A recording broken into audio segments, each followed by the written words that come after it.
Bonjour à tous et bienvenue pour ce temps de partage ce matin. J'espère que vous êtes bien installés là où vous êtes.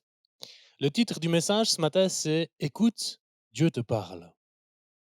Le but, c'est entendre intentionnellement Dieu me parler au travers de mon cœur. Dieu nous parler au travers de notre cœur. On sait tous que Dieu parle, hein, même plus précisément qu'il nous parle à nous.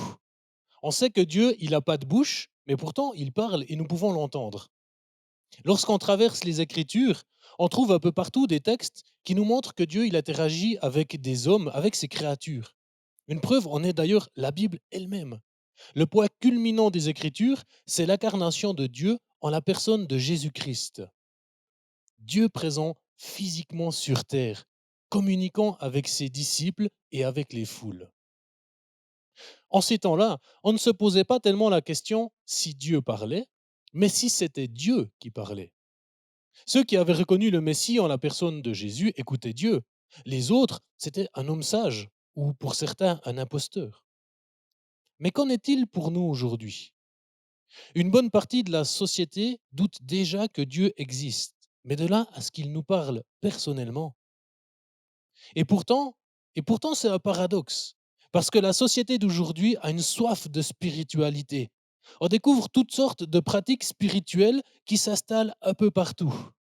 Des pratiques qui vont nous mettre en contact avec des énergies, avec des forces, avec mon moi profond, des techniques méditatives ou que sais-je encore comme autre chose.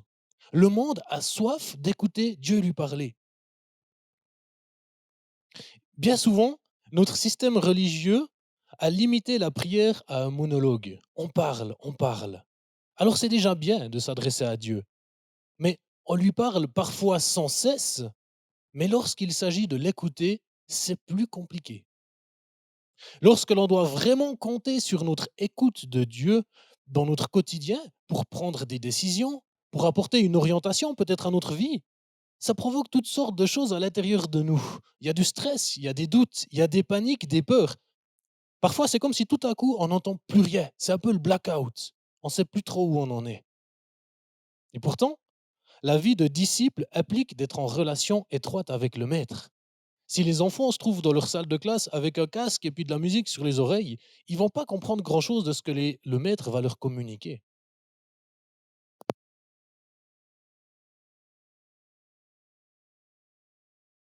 Au bon moment, euh, une coïncidence, plusieurs choses qui se mettent ensemble, telle ou telle chose qui se passe dans un certain ordre, nous font dire que Dieu a répondu. Mais le plus souvent, on va constater des choses. On va voir des choses se produire ou pas, ça dépend de notre demande. On constate que Dieu y répond, hein, mais on ne l'entend pas vraiment nous parler. Entendre et regarder, ce n'est pas tout à fait la même chose, c'est pas le même sens. J'aime bien parler parfois de prière un peu achat online, on pourrait la comparer à ça. On commande sur internet, par exemple, le matériel dont normalement on va avoir besoin, on fait confiance que ça va nous être livré. En plus de ça, souvent on va même payer en avance. Et quand on reçoit la marchandise, on est tout content parce que c'est ce qu'on a commandé, on s'attendait à ça, on est heureux, c'est génial. Mais on connaît absolument rien du vendeur et peut-être rien sur peut-être l'éthique du magasin derrière. Mais avec Dieu, c'est le même principe. Dieu répond à nos besoins. Je crois que c'est certain, c'est une certitude. Mais ce qu'on a le plus besoin, c'est du Dieu qui peut répondre à notre besoin. Cette relation avec Dieu, c'est un besoin fondamental de l'homme. Nous avons été créés pour ça. Et pour grandir en tant que disciple, je crois qu'il nous faut apprendre à écouter Dieu intentionnellement, à développer l'ouïe spirituelle. Je parle à Dieu et Dieu me répond. Et c'est pas 6 mois plus tard, mais Dieu me répond dans mon esprit. Je vous propose de prendre l'histoire de l'appel de Samuel, pardon, comme fil rouge pour parler de ce sujet. On peut lire dans 1 Samuel 3, au verset 1 à 11. Le jeune Samuel était au service de l'Éternel devant Élie. La parole de l'Éternel était rare à cette époque. Les visions n'étaient pas fréquentes. Un jour, Élie, dont la vue commençait à faiblir et qui ne pouvait plus bien voir, était couché à sa place habituelle. La lampe de Dieu n'était pas encore éteinte et Samuel était couché dans le temple de l'Éternel où se trouvait l'arche de Dieu. Alors l'Éternel appela Samuel. Il répondit, me voici. Courut vers Élie et dit, me voici car tu m'as appelé. Élie répondit, je n'ai pas appelé, retourne te coucher. Et Samuel alla se coucher. L'Éternel appela de nouveau Samuel. Samuel se leva, alla vers Élie et dit, me voici car tu m'as appelé. Élie répondit, je n'ai pas appelé mon fils, retourne te coucher. Samuel ne connaissait pas encore l'Éternel, la parole de l'Éternel ne lui avait pas encore été révélée. L'Éternel appela de nouveau Samuel pour la troisième fois. Samuel se leva, alla vers Élie et dit, me voici car tu m'as appelé. Élie comprit alors que c'était l'Éternel qui appelait l'enfant, et il dit à Samuel, va te coucher et, si l'on t'appelle, dis, parle l'Éternel, car ton serviteur écoute. Et Samuel alla se coucher à sa place. L'Éternel va se tenir près de lui et appela comme les autres fois, Samuel, Samuel.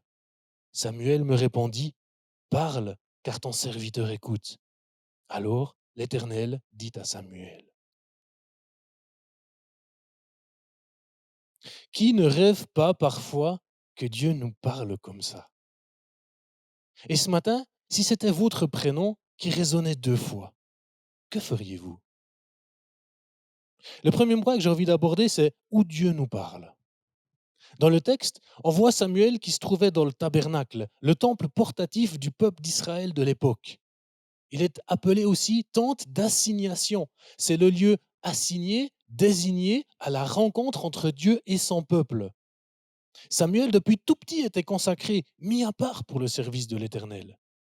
On pourrait dire que Samuel se trouvait dans le lieu que Dieu avait désigné pour rencontrer son peuple. Il était à la bonne place pour entendre Dieu lui parler. Mais pour nous aujourd'hui, ce bon endroit, il est où? En posant la question par ici ou par là, les réponses courantes, ce sera dans la parole, dans la Bible, ou à l'église, par d'autres personnes, peut-être un prophète, ou peut-être dans une atmosphère ou un chant de louange. Pour certains, c'est un lieu géographique précis, un pèlerinage. À tel endroit, Dieu va me parler. Et souvent, la réponse que je dirais qui reste quand même souvent classique, c'est tout de même la parole. N'empêche que souvent, elle ressemble un peu à une grande roue à l'arrêt. On la connaît presque par cœur, mais elle nous apporte plus grand-chose. On lit le début de l'histoire, on connaît direct la fin. Alors on se trouve un peu forcé à la lire parce qu'on sait que c'est quand même important pour nous. Mais au final, on ne sait plus trop pourquoi, ça nous sert encore de la lire. Et pourtant, elle est bien l'endroit où Dieu a choisi de se révéler pour nous aujourd'hui. Mais sa simple lecture ne suffit pas. Je crois que l'endroit n'importe peu. L'écoute de Dieu ne dépend ni de l'endroit, bien que certains soient plus favorables. Et d'ailleurs, Jésus nous invite à nous rendre dans notre chambre, dans notre lieu secret pour prier. Ni de la beauté ou du climat d'atmosphère de louange, bien que la louange soit un terrain favorable, mais ni de quoi que ce soit. Dans toute la parole, on trouve des histoires avec des êtres humains comme vous et moi, où Dieu interagit avec eux, dans des endroits différents, dans des situations différentes, avec des personnages bien différents. Samuel se trouvait, lui, dans le temple portatif de l'époque. Aujourd'hui, ce temple-là, le tabernacle, est détruit. Le temple qui a été bâti plus tard à Jérusalem, en dur, a aussi été détruit. Aujourd'hui, il n'existe plus. Et pourtant, le temple de Dieu existe encore bel et bien. D'une façon collective, l'Église est le temple de Dieu. Nous formons tous un ensemble appelé, un édifice appelé un temple saint dans le Seigneur. Et d'une façon individuelle, l'apôtre Paul nous dit ceci, ne le savez-vous pas? Votre corps est le temple du Saint-Esprit qui est en vous et que vous avez reçu de Dieu. Votre corps est le temple du Saint-Esprit qui est en vous et que vous avez reçu de Dieu. Mais le lieu propice pour entendre Dieu nous parler est à l'intérieur de notre personne. Dans le temple portatif que je forme, que vous formez, que nous formons. À l'intérieur de chaque personne née de nouveau, il y a la présence de Dieu en la personne du Saint-Esprit. Est-ce que vous réalisez cela? À l'intérieur de moi, ici dedans, il y a une personne de la Trinité divine. On peut aller un tout petit peu plus loin.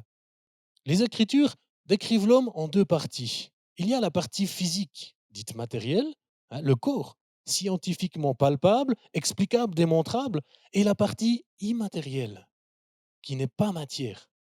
Elle est non palpable, souvent appelée corps ou âme-esprit. Le docteur qui opère votre cerveau va voir de la chair, va voir du sang, va voir plein de choses bouger là-dedans, mais il ne verra ni vos pensées, ni votre imagination, ni vos rêves. Dans la pensée biblique, l'âme et l'esprit sont imbriqués l'un et l'autre. Certains les séparent. Mais moi, ce qui me paraît important, c'est de différencier leurs fonctions. On attribue généralement à l'âme la pensée qui va nous permettre de réfléchir, les émotions qui nous permettent de ressentir, notre volonté qui nous permet de prendre des décisions. Et l'esprit est le lieu de communion, de relation avec Dieu. C'est là dans notre esprit, que Dieu nous parle. Notre esprit a été créé dans le but d'être en relation avec Dieu. Ce vide de sens, ce vide de valeur, ce vide de vérité que parfois tu ressens, c'est là, dans ton esprit, en communion avec le Saint-Esprit de Dieu, qu'il peut être comblé. Nulle part ailleurs. Mais alors comment faire pour entendre Dieu me parler? Dieu nous parle au travers de notre être intérieur. On peut l'entendre. On peut l'écouter au travers de nos pensées, de nos émotions, de rêves, d'idées ou que sais-je. On a tellement de mots aujourd'hui pour parler de ce qui se passe à l'intérieur de nous. Différencier une pensée, l'imagination, une conscience, une intuition, toutes ces choses-là, c'est parfois compliqué. Des fois, on parle de voix intérieure. On a parlé avant de la lecture de la Bible. Mais une lecture, ça produit quoi en nous? Si on lit pour lire, c'est un peu comme si on achète une belle entrecôte et qu'au lieu de la griller et de la manger, on va la mettre au congélateur et qu'on l'oublie là. Mais si on fait ça tout le temps, le congélateur il sera plein, nous on aura faim et notre porte-monnaie sera vide. Je vous laisse transposer. Notre lecture biblique doit nourrir notre cœur et cette nourriture est spirituelle. Elle doit passer au travers de notre esprit pour modifier nos pensées, pour diriger notre volonté et maîtriser nos émotions. En travaillant ces 3 points, elle va automatiquement se concrétiser dans nos actions. Cette relation, ce dialogue avec Dieu se passe à l'intérieur de nous, dans notre esprit. Une lecture va produire une pensée, un sentiment, une grosse réflexion. N'oublions pas d'inviter le Saint-Esprit dans cette lecture, dans notre dialogue intérieur. On peut aussi parler là de méditation. Alors bien sûr, c'est même une évidence. Dieu peut il va utiliser des moyens extérieurs pour nous parler. Mais si on y réfléchit, l'effet sera toujours intérieur. Toujours. Je crois que Dieu nous parle bien plus souvent que nous ne le pensons. Et que bien souvent, on ne s'en rend même pas compte. Et je crois que pour grandir dans la vie de disciple de Jésus, il faut en prendre conscience et apprendre à discerner et écouter la voix de l'Esprit Saint en nous. Samuel, dans l'histoire, il entendait déjà Dieu. Par 3 fois, il a entendu Dieu lui parler et lui dire: «Samuel!» Mais pourtant, il n'a pas réalisé que c'était Dieu qui lui parlait. La parole ne lui avait pas été révélée. Il n'en avait pas pris conscience. Beaucoup de personnes ont entendu Jésus leur parler. C'était Dieu, hein? Jésus était Dieu sur terre. Mais beaucoup ne l'ont pas reconnu comme Dieu et pourtant, Dieu leur parlait. Je suis convaincu que Dieu nous parle bien plus souvent qu'on ne le pense, mais pour nous, on va le classer dans notre imagination. Peut-être que la pensée que vous avez eue avant ou pendant le message ou peut-être après ou je sais pas, peut-être qu'elle était inspirée. Un jour, je parlais avec un frère de sa relation avec Dieu et il me dit: «Ouais, ces temps, j'ai pas trop entendu Dieu me parler, ouais, je sais pas trop où j'en suis». Et un peu plus tard, il me partage une situation où il y avait un malade dans son entourage qui ne guérissait pas, ça traînait un peu. Et tout à coup, il s'est dit: «Ah bah tiens, je pourrais prier pour lui». Il prie pour lui et le lendemain, guéri. Mais cette aspiration, cette pensée, cette spontanéité, cette coïncidence, cette bonne pensée au bon moment qui produit du fruit, elle venait d'où? Je ne peux pas l'affirmer, mais moi je pense connaître la source. Simplement qu'on ne le sait pas ou on n'y prête pas attention. Dieu nous parle souvent, mais on ne se rend pas compte que c'est lui qui nous parle. Mais si intentionnellement on se met à l'écouter, ça change la vie dans notre apprenti de Jésus, de petit Christ ou de chrétien. On n'a pas besoin d'être connu prophète, grand ministère, homme de Dieu pour que Dieu nous parle. Mais nous avons été créés avec un esprit désigné pour être le lieu de rencontre entre nous et lui. Nous sommes créés pour ça. Peu importe où nous en sommes, peu importe qui nous sommes créés pour ça. Mais alors, comment écouter Dieu d'une manière intentionnelle? On l'a dit, on trouve aujourd'hui toutes sortes de techniques plus ou moins inspirées, mais finalement, le résultat est le même. Mettre notre être intérieur en bonne condition pour entendre. Mettre la paix à l'intérieur de l'âme.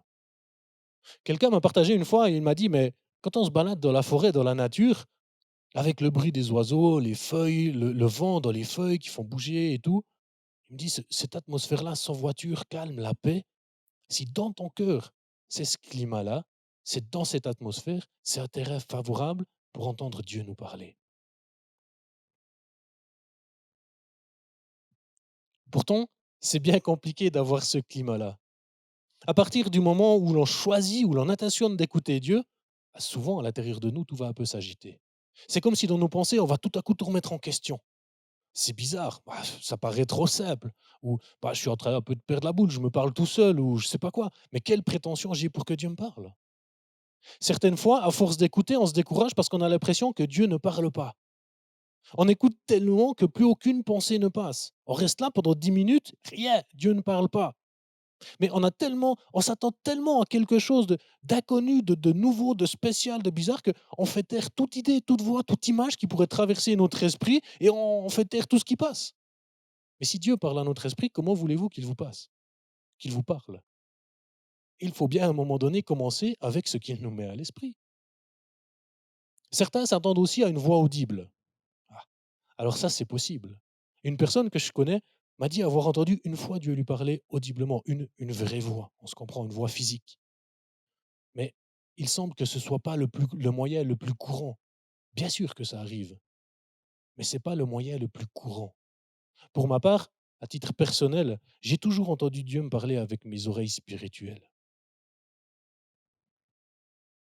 Ce qui freine notre écoute, ça peut aussi être notre éducation. Pour nous, tout doit être logique, clair, compréhensible. Pour Samuel, l'entente de son prénom est direct assimilée à Élie et à son rôle de serviteur envers lui. Il est conditionné par son environnement. Notre connaissance de Dieu, notre théologie, notre culture, notre éducation, tant religieuse que parentale, nous imprime une façon de penser que nous reportons sur la manière dont Dieu devrait ou doit nous parler. Mais, mais Dieu peut, ou je dirais même souvent va, s'y prendre autrement. Il va nous surprendre dans la manière dont il va nous parler. On s'arrête souvent à la première chose que Dieu nous dit sans chercher plus loin. Samuel a entendu son prénom, mais Dieu voulait pas juste lui rappeler son prénom. Dieu voulait une discussion avec lui. Samuel, c'était pour un peu quelque chose de dire: «Hé mon gars, j'ai quelque chose à te dire. Écoute, on va parler». C'est seulement quand Samuel a cherché le dialogue avec Dieu que Dieu a donné son contenu. Dieu lui a parlé. Par exemple, parfois on prend des temps d'écoute, on se dit: «Dieu va me parler». On écoute et Dieu nous montre une image. Je prends un exemple complètement rien à voir. Une bouteille de vinaigre avec une étiquette rouge dessus. Pourquoi Seigneur, tu me montres une bouteille de vinaigre avec quelque chose dessus? Je veux dire, c'est bien beau, mais qu'est-ce que ça vient faire là? Et c'est important de là, de commencer le dialogue, d'aller plus loin avec Dieu. Ce que Dieu nous dit, la première chose qu'on entend, on va plus loin avec lui. On parle avec lui. Seigneur, qu'est-ce que tu veux me dire au travers de cette bouteille? Je dois aller aux commissions, ou ben j'en ai plus, ou je sais pas qu'est-ce qui se passe. Mais un exemple, par exemple, c'est peut-être que tout à coup, dans le dialogue avec lui, il va te dire: «Écoute, Seb, tu vois, je te montre une bouteille parce que tu es rempli d'amertume. Parce qu'il s'est passé une chose dans ta vie qui t'a marqué au rouge». Alors j'invente complètement, ça pourrait être vrai. Cherchons à aller plus loin avec lui. On ne s'arrête pas juste à la première des choses qu'il nous dit, on va plus loin. Parce que parfois, la première des choses qu'il nous dit, c'est quelque chose qui est pas raisonné. Mais on va plus loin, on continue, on cherche avec lui qu'est-ce qu'il a envie de nous dire. Et parfois, même souvent, comme Samuel, on a besoin d'un Élie qui nous amène un peu plus loin dans notre relation avec Dieu. Élie n'a pas parlé à la place de Dieu. mais il a conduit Samuel à chercher la discussion. Combien de fois on reçoit des appels de Dieu que nous ne comprenons pas? Parfois, aller plus loin avec votre pasteur, avec votre papa, votre maman spirituelle, ou un frère ou une sœur qui a déjà cette expérience-là, en vaut la peine. Parfois, on est bloqué, on ne comprend pas. Parfois, on reçoit des choses qu'on ne comprend pas pourquoi. Allons plus loin. Un autre frère, rapidement, c'est parle Seigneur car ton serviteur écoute. Celui-là, parfois, il est un peu compliqué à discerner. Parce que ça arrive souvent que nous parlons avec Dieu, mais que ce n'est pas parle Seigneur car ton serviteur écoute, mais parle Seigneur car je m'écoute. On écoute souvent sincèrement Dieu, mais on répond à la place du Seigneur. En fait, on n'écoute pas vraiment Dieu, mais on se répond avec quelque chose qui nous correspond, qui va coller à notre aspiration. Ah Seigneur, est-ce que vraiment je dois arrêter cette activité que j'aime tant? Ah merci, il me semblait bien qu'il ne fallait pas. Et puis généralement, quand on est là, on a encore tout un tas de pensées qui viennent conforter ça. Parfois, si on n'est pas prêt à accepter la réponse, il vaut mieux ne pas poser la question. Parle Seigneur, car ton serviteur écoute, demande une attitude de soumission, d'humilité. Je ne réponds pas à la place de Dieu ce que j'aimerais, mais j'écoute ce que le maître en dit, que ça me plaise ou non. Un autre frein encore être, qui peut parfois être difficile dans notre écoute, c'est Samuel alla se coucher à sa place. Le calme, la paix à l'intérieur de nous, de notre âme. On l'a dit, si dans notre barque c'est la tempête, ça va être compliqué d'entendre Dieu. On est tous confrontés à des tempêtes, mais elles restent dehors. Là où est l'Esprit du Seigneur, là est la liberté. Sommes-nous libres à l'intérieur de nous? Libres des pressions extérieures? L'efficacité, la rentabilité, le stress, la peur de se tromper, les doutes, il y en a tellement. Parfois, il y a aussi comme une oppression qui est là quand on discute avec Dieu, comme s'il y avait une pensée un petit peu au-dessus qui nous guette comme ça, hein, qui stoppe tout. Par exemple, une pensée qui fait qu'on s'évalue par rapport aux autres. Ça veut dire qu'on voit qu'il y en a des qui écoutent tellement Dieu facilement qu'on se dit: «Bah, nous, on doit y arriver aussi, sinon on est nuls». Mais si on pense ça, dès qu'on va se mettre à écouter Dieu, c'est comme si cette pensée-là, elle nous guette, puis ça nous met une telle pression que, bah, on n'entend plus rien ou on ne sait plus. Non, non, non, on ne se compare pas. Mais Dieu va nous parler. Amener la paix à l'intérieur de nous, la paix dans nos pensées. On arrête de penser à ce que l'on a fait hier, à ce que l'on va faire aujourd'hui et ce que nous devrons faire demain. On peut noter les pensées qui persistent. On peut noter les pensées qu'on n'arrive pas à enlever. On peut, par exemple, les noter, puis les mettre de côté, puis dire: «OK, ben, je les reprendrai après, mais maintenant quelque part, je mets de la place à Dieu dans mon esprit, dans mes pensées». Mmh. C'est un peu comme parfois quand on va se coucher. Le soir, on peut débriefer notre journée avant de s'endormir et les pensées qui concerneront le lendemain, ce sera assez vite de les reprendre le lendemain matin au réveil. Mais pendant la nuit, on se repose. Pour conclure, nous avons la liberté en Christ de nous approcher de Dieu, de partager une relation père-fils avec lui. Cette relation, elle est appelée à évoluer tout au long de notre marche. Écouter intentionnellement Dieu nous parler est un apprentissage. Apprendre, c'est de la persévérance. C'est aussi se tromper pour apprendre de nos erreurs. L'erreur fait inévitablement partie de l'apprentissage. Dans le passage, Dieu s'y est repris à 4 fois avec Samuel. On va inévitablement, de temps à autre, penser que Dieu nous parle et qu'en fait, c'était plutôt une bonne idée. Ou parfois, on va pas tenir compte d'une pensée ou d'une intuition qu'on a reçue, parce qu'on se dit ça colle pas, c'est pas possible, ça ne joue pas. Et tout à coup, lorsque ça se produit ou ça se reproduit, on se rappelle et on se dit: «Ah, en fait, Seigneur, tu m'avais peut-être parlé». À force d'expérience, de persévérance, d'être prêt à se remettre en question, mais aussi d'être prêt à se laisser remettre en question, peut-être par un frère, un responsable. On parvient toujours plus à discerner lorsque Dieu nous parle. Mais le prix en vaut la chandelle. Je crois que Dieu, il a plaisir de parler avec nous, et pas que de nous. Il a aussi plaisir à parler de lui, à parler de ses projets, à parler de ce qu'il va faire, à parler peut-être de comment est-ce qu'il s'est pris pour faire certaines choses. Dieu a envie de discuter avec nous, pas forcément que de nous. Dieu s'y est pris à 4 reprises avec Samuel pour aller plus loin dans sa relation avec lui. Il n'y a aucune raison qu'il abandonne avec toi. Il n'y a pas vraiment de technique idéale, parce que Dieu, il s'adapte à nos circonstances de vie, à nos facultés de compréhension. Il va utiliser un langage différent pour parler à un boucher qu'à un physicien. Ces techniques ne sont pas des règles, mais elles vont conduire notre âme, notre esprit, à se trouver dans un bon climat pour l'écoute. Tout ce qui nous entoure peut favoriser ou non notre réceptivité. Mais ce sera toujours dans notre esprit, conçu à cet effet, que Dieu nous parlera. Apprends comme Samuel, apprenons comme Samuel, pardon, à nous attendre à ce que Dieu nous parle. Osons avoir cette foi que l'Esprit Saint en nous communique avec notre esprit par les sens spirituels. Pas seulement quand il y a une situation exceptionnelle, incroyable, un truc où on est vraiment obligé de se baser sur ce que Dieu dit, mais dans la vie de tous les jours, dans notre quotidien, tout le temps, depuis le matin au réveil jusqu'au soir. Moi, je crois que Dieu il a envie de nous parler bien plus qu'on ne le pense.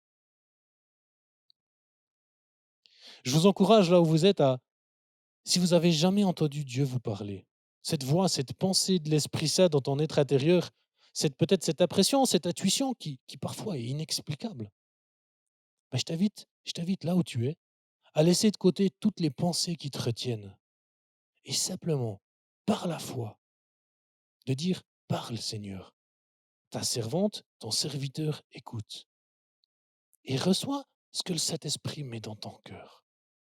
Parle avec lui. Peut-être que pour certains, il y a aussi une étape de plus, une révélation plus profonde.